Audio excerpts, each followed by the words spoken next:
నమస్తే. తెలంగాణ వ్యాప్తంగా గ్రామాలలో సర్పంచ్ ఎన్నికల ప్రచార హోరు, జోరు కొనసాగుతుంది.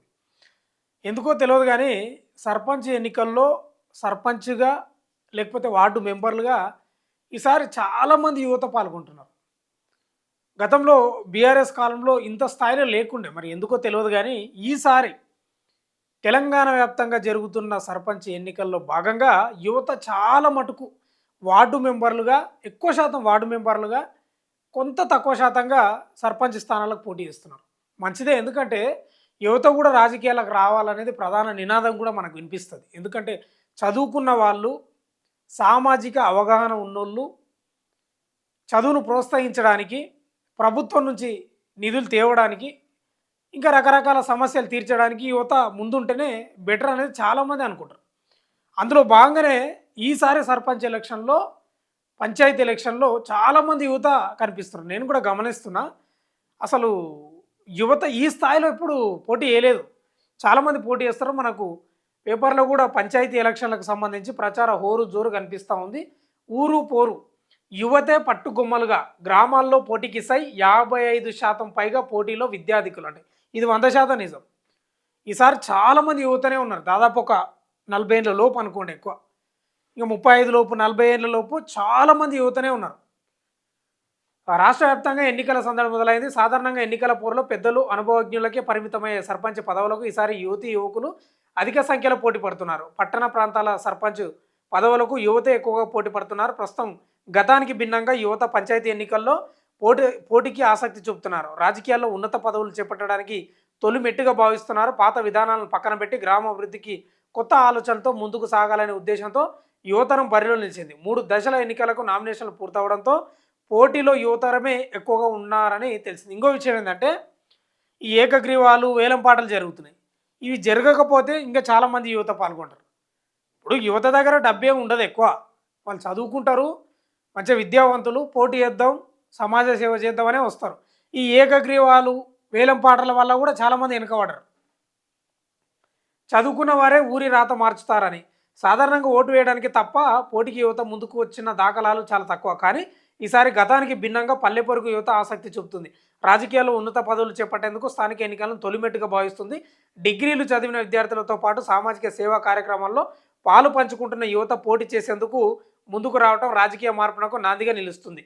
ఎక్కువగా విద్యావంతులను సర్పంచ్లుగా ఎన్నుకుంటే గ్రామ పంచాయతీల రాత మారుతుందని యువత చేస్తున్న ప్రచారం ఓటర్లను ఆకట్టుకుంటుంది. మొత్తం అభ్యర్థుల్లో దాదాపు 50% మంది 35 ఏళ్ల లోపే యువతి యువకులే ఉన్నారని అంచనాట.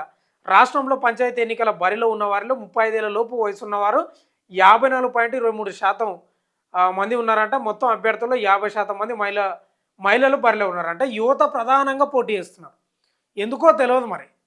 కారణం ఏందో అంతగా స్ప్రెడ్ అయితలేదు కానీ ముఖ్యమంత్రి రేవంత్ రెడ్డి కాంగ్రెస్‌గా ఎంతోమంది రాజకీయ దురంధరులను వెనక్కి నెట్టి ఆయన ముఖ్యమంత్రి పదవి చేపట్టడంతో కొంత ఎందుకో యువత కూడా రాజకీయాలపై కొంత ఆసక్తి పెరిగినట్లు అనిపిస్తూ ఉంది. ఆయననే కారణం అని నేను అంటలేను కానీ ఎందుకో అది కూడా ఒక పాయింట్ ఆఫ్గా మాట్లాడుకుంటున్నారు బయట. సమస్యల పరిష్కారం కావాలంటే ఇటీవల దాదాపు యువత ఉద్యోగ ఉపాధి అవకాశాల కోసం వెంపలరాడుతున్నారు. పుష్కలమైన వనరులున్న స్థానిక యువతకు తోడ్పాటు అందించే వారే తక్కువయ్యారు. చాలా గ్రామాల్లో పలు సమస్యలు పట్టి పీడిస్తున్నాయి. వీటిని తగ్గించేందుకు యువత వివిధ ఎన్నికల్లో పోటీ చేసి విజయం సాధించాలి. ధైర్యంగా మన ప్రాంతం సమస్యలను ప్రస్తావించి పరిష్కారాన్ని రాబట్టే అవకాశం ఉంటుంది. గ్రామ పంచాయతీ ఎన్నికల పోటీలో నిలిచిన ప్రధాన పార్టీల అభ్యర్థులకు గుర్తులు కేటాయించారు. దీంతో ఎన్నికల ప్రచారం ప్రారంభమైంది. అభ్యర్థులకు కేటాయించిన గుర్తులతో మద్దతుదారులు, నాయకులు, వార్డు సభ్యులతో కలిసి ఇంటింటి ప్రచారం చేస్తున్నారట. ఇక ప్రత్యేక ప్రచారం యువకులం నిలబడుతున్నామని ఒకసారి అవకాశం కల్పించాలని సర్పంచ్ స్థానానికి పోటీ చేస్తున్న అభ్యర్థులు విన్నవిస్తున్నారు. గతంలో చాలామందిని ఎన్నుకున్నారని ఇప్పుడు యువతకు ఓటు వేయాలని కోరుతున్నారు. తమ ప్రత్యేకతలు వివరిస్తున్నారు. గ్రామాలు, వార్డుల వారీగా ఎవరికి వారు సమూహాలు ఏర్పాటు చేసుకొని ప్రచారాన్ని ముమ్మరం కొనసాగిస్తున్నారు. మొదటి, రెండో, మూడో విడతల నామినేషన్ల ప్రక్రియ పూర్తి కాగా ప్రస్తుతం ప్రచారం జోరుగా కొనసాగుతుంది. అంటే ఒకటి స్పష్టంగా ఏం కనిపిస్తుందంటే ఈ పాత పద్ధతులు బంద్ చేసినట్టుండ్రు యువత కూడా. పెద్ద మనుషులు వాళ్ళే గ్రామాలలో పెద్ద మనుషులే సర్పంచులు ఉండాలి, పెద్ద మనుషులే తీర్పులు చెప్తారు. ఇక వాళ్ళ దగ్గరనే ఉంటుంది సమస్య అంతా. ఇక వాళ్ళే నిలబడాలి, వాళ్ళే పోటీ చేయాలి, వాళ్ళు చెప్పినట్లే వినాలని ఏదైతే నానుడు ఉందో అది పక్కన పెట్టిండ్రు. అంతా బుట్టదాఖలు చేసిండ్రు. యువత మొత్తం పాల్గొంటారు దాదాపు. పాల్గొని ఇప్పుడు పోటీ చేయని వాళ్ళే కాదు, పోటీ చేసిన వాళ్ళే కాదు, పోటీ చేయని వాళ్ళు కూడా ప్రచారం చేస్తున్నారు. ఇది ఒక సమూలమైన మార్పే యువతల. ఒకసారి ఇంకా ఉన్నాయి, కొంచెం చదువుదాం అనేవి. పల్లెల్లో ప్రచార హోరు, ప్రచార పర్వంలో ముగిసిన అభ్యర్థులట.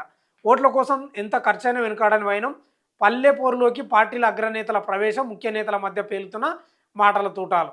పోటీలో పలువురు వృద్ధ అభ్యర్థులంట ఉత్సాహంగా ప్రచారం అంట.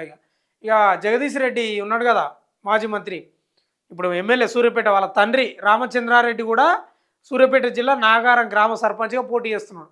ఆయన కూడా ప్రచారం చేస్తున్నాడు. 95 ఏళ్ళు ఉన్నాయి ఆయనకు. ఇంకొక 91 ఏళ్ళ వృద్ధుడు సర్పంచ్ అభ్యర్థిగా పోటీ చేస్తున్నాడంట. అంటే వీళ్ళది ఏంటంటే గ్రామంలోనే పుట్టి పెరిగింది కాబట్టి ఇక మా జీవితకాలం అంతా గ్రామంలోనే ఉండాలి, గ్రామానికి సేవ చేయాలనే ఉద్దేశం కూడా ఉంటుంది.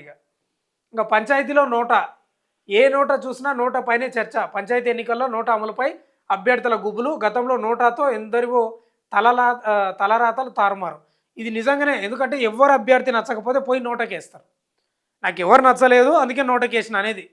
ఒకవేళ నోటకి అత్యధికంగా ఓట్లు వస్తే అప్పుడేంది పరిస్థితి అంటే ఆ ఎన్నికేం రద్దు కాదు, కానీ నోట తర్వాత ఎవరున్నారు, ఎవరికి ఎక్కువ ఓట్లు వచ్చినా వాళ్ళని గెలిచినట్లుగా ప్రకటిస్తాయి ఎలక్షన్ కమిషన్. కాబట్టి నోటకు నచ్చకపోతే వేయడం అనేది. ఇక ఇప్పుడు పంచాయతీ ఎన్నికల్లో నోట కూడా వేసినారు కాబట్టి ఇది కూడా గెలుపు ఓటములు నిర్ణయిస్తుంది. బాధ్యతలు గుర్తెరగాలి. గ్రామ స్థాయిలో సర్పంచ్ పదవి కీలకం. గ్రామ అభివృద్ధిలో ప్రధాన అంశాలు ఎన్నో. రాజ్యాంగం ఇచ్చిన హక్కులు, బాధ్యతలు తెలుసుకోవాలంట. ఇక సర్పంచుల ప్రధాన బాధ్యతలు ఇవే: తాగునీరు, పారిశుద్ధ్యం, ఉపాధి, విద్య, ఆరోగ్యం, సభలు, సమావేశాలు. ఇవి చాలా ఇంపార్టెంట్. సర్పంచ్లకు కావాల్సినవి చాలా ఇంపార్టెంట్ ఇవి. వీటిపైన దృష్టి అవసరం అంట. పల్లెల్లో ఎక్కువ మంది వ్యవసాయం పైన ఆధారపడి జీవనం కొనసాగిస్తుంటారు. తద్వారా పంటల సాగుకు నీటి సదుపాయాలు, విత్తనం, ఎరువులు, లోన్, విద్యుత్ సౌకర్యాలు రైతులకు నాణ్యంగా అందేలా చూడాలి. ప్రభుత్వం బాలలు, బాలింతలు, గర్భిణీలకు పోషకాహారం అందించడానికి నిర్వహిస్తున్న అంగన్వాడీ కేంద్రాలను అకస్మాత్తుగా తనిఖీ చేయాలి. వాటిని సమర్థంగా నడిచేలా ప్రత్యేక పర్యవేక్షించాలి. పల్లెల్లోని సహజ వనరుల సంరక్షణ గ్రామ పంచాయతీ ముఖ్య బాధ్యతగా ఉంటుంది. ప్రధానంగా జల, అటవీ వనరులను సంరక్షించుకోవాలి.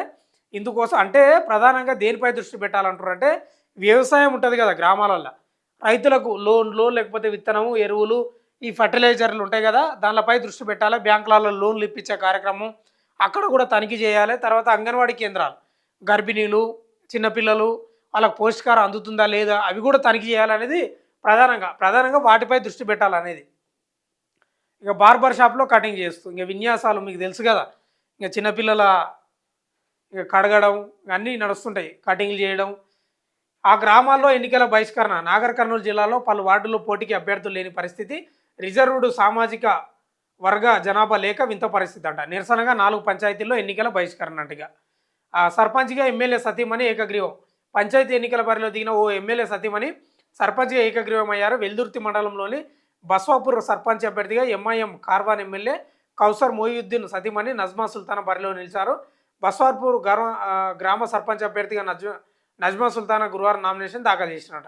ఆమెతో పాటు అదే గ్రామానికి చెందిన మరొక నామినేషన్ సమర్పించారు. దీంతో ఇద్దరి మధ్య పోటీ ఉంటుందనుకున్న నేపథ్యంలో ఆదివారం వెల్దుర్తి మండల పరిషత్ కార్యాలయంలో నిర్వహించిన ఉపసంహరణలో ఒకరు నామినేషన్ విత్డ్రా చేసుకున్నారు. ఇంకా అది ఏముంటుందండి, వీళ్ళు చెప్పింటారు విత్డ్రా చేసుకో నామినేషను, ఈ ఎమ్మెల్యే భార్య అనంట విత్డ్రా చేసుకో అని చెప్పింటారు, ఆయన వేసుకుంటారు. అంటే ఏముంటుంది ఆడ?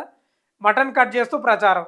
ఎవరి కాటా ఏం పేరు ఉంది, సుధా శ్రీనివాస్ గౌడ్, ఈ పటాన్చేరు కాంగ్రెస్ కంటెస్టెడ్ ఎమ్మెల్యే వాళ్ళ భార్య అనుకుంటా, ఈ మటన్ కొడుతుంది. ఆ గ్రామంలో ఎన్నికల బహిష్కరణ. బాండ్ పేపర్పై ఎన్నికల హామీలు. సర్పంచ్ అభ్యర్థి వినూత్న ప్రచారం అంటగా. ఇంకేమున్నాయి? అక్రమ ఆస్తులు సంపాదిస్తే ఆస్తి జప్తీ చేసుకోండి. సర్పంచ్ అభ్యర్థి బాండ్ పేపర్ డిక్లరేషన్ అంట. ఇట్లా బాండ్ పేపర్ రాస్తున్నారు. ఇక కొందరు కటింగ్లు చేస్తాం, మేము గెలిచిన తర్వాత 5 ఏళ్ళ వరకు ఫ్రీగా కటింగ్లు చేస్తాం. ఇక ఏమో ఉన్నాయి, మామూలుగా లేవు హామీలు. ఈసారి ఎందుకో కానీ సర్పంచ్ ఎన్నికలు మరి ఏందో అర్థం కాలే కానీ చాలా వినూత్నంగా ఉన్నాయి. యువత పాల్గొనడం, ఇక వేలం పాటలు కొత్తగా స్టార్ట్ అయినాయి. ఏకగ్రీవాలు నడుస్తుండే కామన్గా, కానీ వేల పాటలు స్టార్ట్ అయినాయి. బాండు పేపర్లు, తర్వాత ఇక మేము కటింగ్లు ఫ్రీ చేస్తాం, లేకపోతే మీకు అది చేస్తాం ఇది చేస్తాం, రకరకాల హామీలు గుప్పిస్తున్నారు. ఏదేమైనా మొత్తం అయితే పల్లెల్లో ప్రచార హోరు కొనసాగుతూ యువత మాత్రం ఎక్కువగా పాల్గొంటున్నారు. ఇది మంచి శుభ పరిణామం. ఎందుకంటే దేశంలో యువత రాజకీయాలకు వస్తేనే దేశం అభివృద్ధి చెందుతుంది అనేది ఎంత సత్యమో నిజంగా అది చేసి చూపిస్తున్నారు. ఇంకోటి దేశానికి పల్లెలే పట్టుకోమలు కాబట్టి యువత ఆధ్వర్యంలో గ్రామాలు మంచిగా పచ్చ కలకలలాడినప్పుడే దేశం కూడా అభివృద్ధి చెందుతుంది. చూడాలా మరి ఏమవుతుందో. చాలామంది దాదాపు 50% ఓ 100% తీసుకుంటే 50% యువతనే ఉన్నారు. 35 ఏళ్ల లోపు 40 ఏళ్ల లోపు మందే ఎక్కువ యువతనే ఉన్నారు. మరి చూడాలి ఏం జరుగుతుందేమో కానీ మొత్తమే అయితే యువత దూసుకు వెళ్తున్నారు అనేది స్పష్టంగా కనిపిస్తూ ఉంది. చూస్తూనే ఉండండి మన తొలి వెలుగు.